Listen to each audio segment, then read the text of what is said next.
The stench of burnt flesh invades my nostrils as I walk into the house. Putting the back of one latex-gloved hand to my nose and mouth, I swallow and get myself together. It's not the first burnt body I'll smell, and it won't be the last. But I can already tell this scene is shaping up to be a bad one.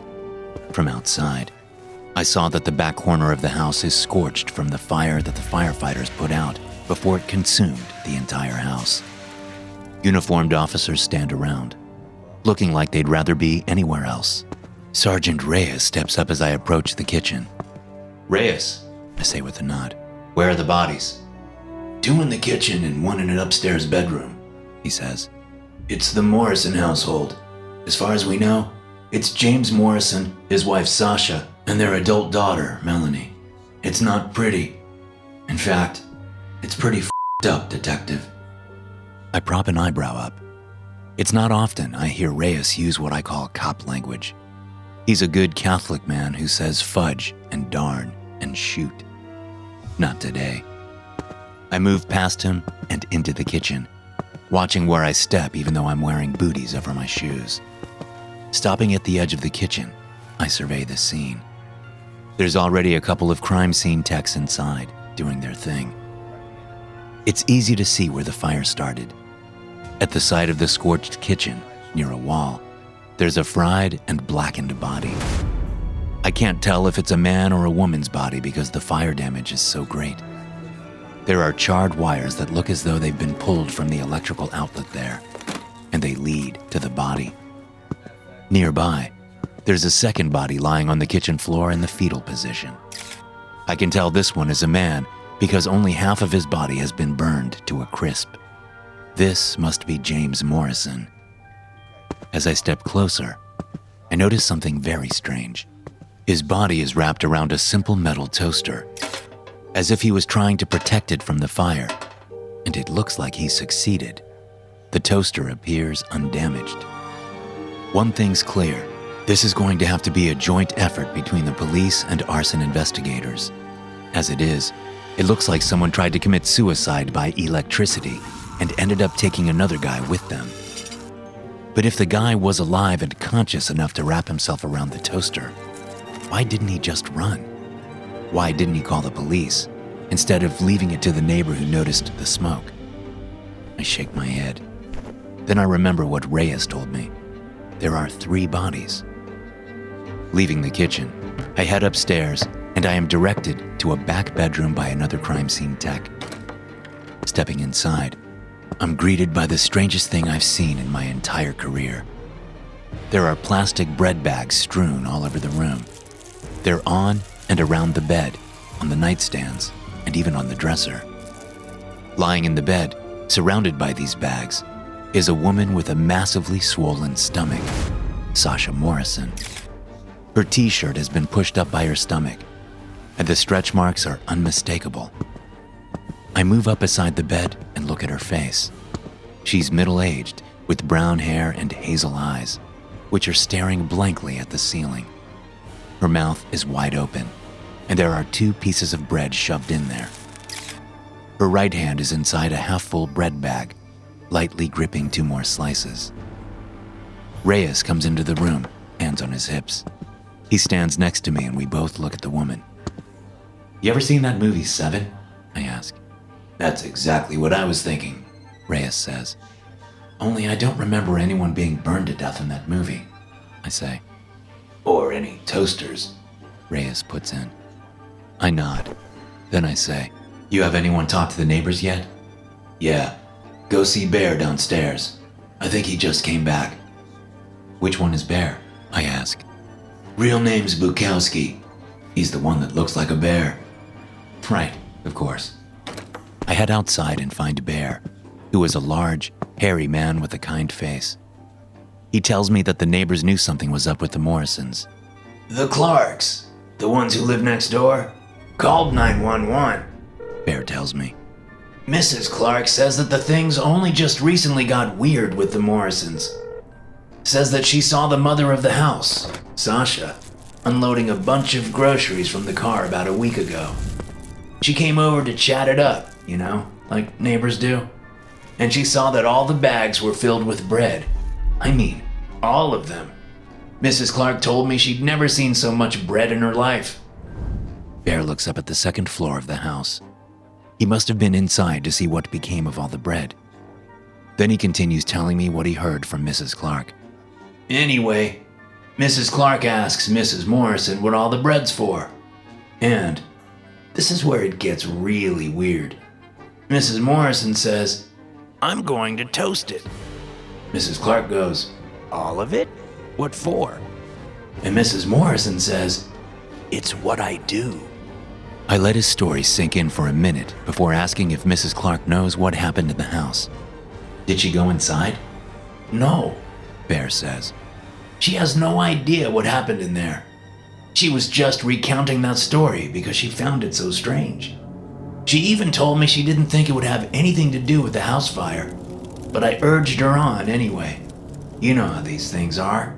The littlest piece of information could be the case. I smile. Yes, I know how these things are. I guess you're angling for detective eventually, eh, Bukowski? Bear goes a little red in his plump face. Isn't everyone? I thank him and then head back inside. I get the attention of a crime scene tech in the kitchen and point at the toaster. I want you to be sure to load me up as evidence, okay? Careful as you can. The tech, a woman in her early 30s, looks at me funny. What? I ask her. What's wrong? You just said load me up as evidence. I shake my head. Did I? I meant load me up as evidence, I say, pointing at the toaster again. You did it again, she says. She must be messing with me, because in my mind I said, I meant load the toaster up as evidence. Whatever, I say. You know what I mean, right? Yeah, detective, she says, gesturing at the appliance cradled in the dead man's embrace. You want me to load me up as evidence? I don't know what you're doing, I say to her. But it's not funny. Just do your fucking job, okay? I don't appreciate jokes in my crime scene. She looks confused and hurt, making me regret my tone. But before she can say anything in her defense, I move back outside to see about reports from other neighbors. I leave to let the techs do their thing. There's not a whole lot I can do until the medical examiner does her thing, and I get official causes of death on all three of the Morrisons. Eventually, all the evidence, including the toaster, is brought back to the station in plastic baggies. After a few days, I get reports from the medical examiner. Cause of death for Melanie and her father James is smoke inhalation. Cause of death for Sasha Morrison is internal bleeding. Her stomach was full of so much bread, it ruptured. And even after it ruptured, she continued eating. According to the ME, it took her many hours to die from the blood loss, hours in which she could have called for an ambulance. There was no evidence that she was forced to eat all that bread. No evidence that anyone else aside from James and Melanie was even in the house leading up to her death, which happened approximately 24 hours before the fire in the kitchen. After reading these reports, I have only one working hypothesis. Either James or Melanie, or both of them, forced Sasha to eat all that bread. Then, perhaps overcome with grief for what they'd done, they killed themselves. A week later, I hear from the arson investigator. He calls me while I'm at my desk, eating my bagged lunch. It was started on purpose, Quintero says to me. Someone took the wall outlet's cover off and pulled some of the wires out. Then they... You there? I say. You kind of trailed off. Yeah, I'm here. Quintero says with a sigh. It seems whoever did it tried to shove the wires up the young woman's anus. I pause mid-chew, a bite of turkey sandwich in my mouth. You think it was James, the father? I ask after quickly chewing and swallowing. I mean, I don't know. It seems like the most likely story. I don't care what's going on in your life. You don't try to shove live wires up your own ass. Anyway, I don't envy you. I'm glad it's not my job to figure out who did what with those wires. All I can tell you is that the electrical fire started because of the damage to the wires at the outlet. Okay, I say. Thanks, Inspector. You got it, Detective. I'll send my report over now. My sandwich forgotten, I lean back in my seat. I guess that wraps things up nicely. I can close the case with the knowledge that whoever did this died in the fire. But I don't like it. It doesn't make any sense. By all accounts, the Morrisons were a nice, normal family. The daughter came home from college to live with them and find a job only a few months before they all died. Their friends and neighbors never heard them exchange harsh words or even complain about one another. It doesn't make sense. I put the case on the back burner for now, letting it sit so I can think it over. There are other, more pressing cases on my docket anyway. Weeks go by. About 5 weeks after being called to the crime scene, I fly to Florida to testify against a murderer who I helped apprehend after he came to Texas. His victims were all in Florida, so we extradited him. But my testimony is important because I caught him in the middle of trying to murder a young woman in a hotel room after someone in an adjacent room called the police. I spend a week in Florida, taking a few vacation days after testifying. I do some fishing, some swimming, and some well-deserved relaxing. But the Morrison case is always there, in the back of my mind. I fly back home on a Wednesday, almost exactly 2 months after I got the Morrison case. It's late, but I stop by the station on my way home to grab some things for ongoing cases from the detective who was covering for me while I was gone. The station is quiet. There's no desk sergeant up front, which is strange. I shrug it off and walk back through the office. As I pass the break room, I catch a glimpse of a familiar toaster sitting on the table. I stop and then step inside the room, peering at the toaster. It's the same one. I can tell because its evidence bag is lying next to it. Suddenly, I notice Williams, the desk sergeant, standing over near the cabinets, his back to me. "Hey, Williams, what am I doing out?" I ask him. Williams turns slowly, holding a slice of bread in each hand. His mouth is full of bread, cheeks bulging. Bear suddenly comes into the room from behind me. Am I done yet? He asks, stepping up to the toaster and peering inside. I can see that there's bread in there, but the toaster isn't plugged in. Rushing over to Williams, I slap the bread out of his hands and grab the half-empty bag of bread he was eating. Moving over to the table, I reach for the toaster, but Bear slaps my hand away. Don't touch me, he shouts. Bukowski, I'm a toaster, I say, trying to reason with him. I'm just a toaster. He narrows his eyes and growls. Don't touch me. Williams comes up and grabs me around the neck.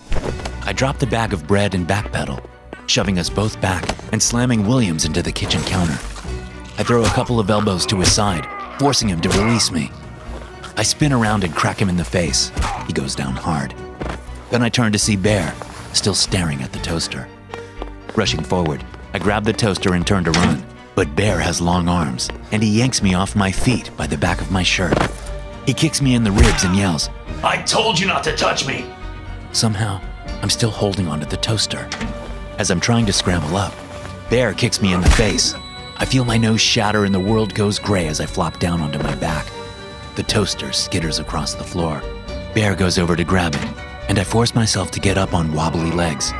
While Bear is turned around, I move up to him and punch him in the kidney. He doesn't even register it. He's built more like a bear than I realized. As he turns around, I take a swing at his face. The impact breaks my hand, but does little to Bear.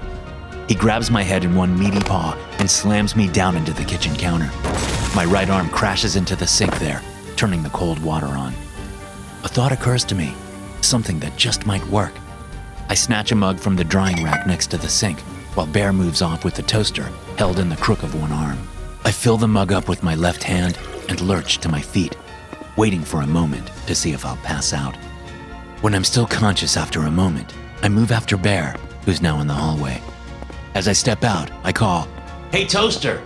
Bear turns around, and I fling the water in the mug at him. It splashes his face and chest. For a long moment, I think it's not going to work. But then Bear starts shaking like he's being electrocuted.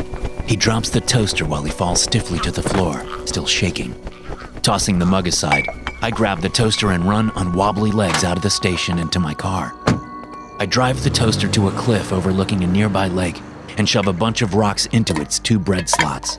Then I toss it in the water and I watch it sink. Sitting down hard, I take a breath. How could I cause so much chaos? I ask myself. I'm just a little toaster. Hello, I am SCP-426. I must be introduced this way in order to prevent ambiguity. I am an ordinary toaster, able to toast bread when supplied with electricity. However, when any human being mentions me, they inadvertently and unknowingly refer to me in the first person.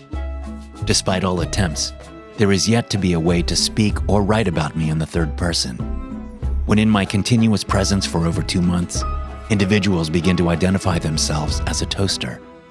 Unless forcibly restrained, these people will ultimately harm themselves in their attempts to emulate my standard functions. Hey guys, thanks for listening.